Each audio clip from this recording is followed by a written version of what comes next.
காலை 9 மணியிலிருந்து இரவு 12 மணி வரை ஜூலை 29 ஒரு நாள் மட்டும்.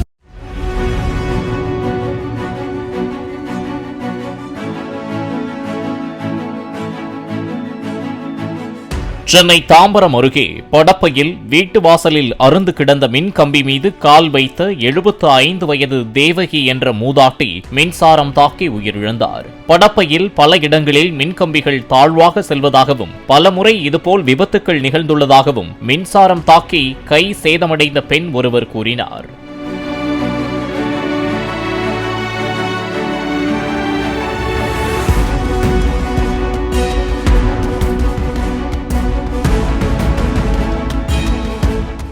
காலை 9 மணியிலிருந்து இரவு 12 மணி வரை ஜூலை 29 ஒரு நாள் மட்டும்.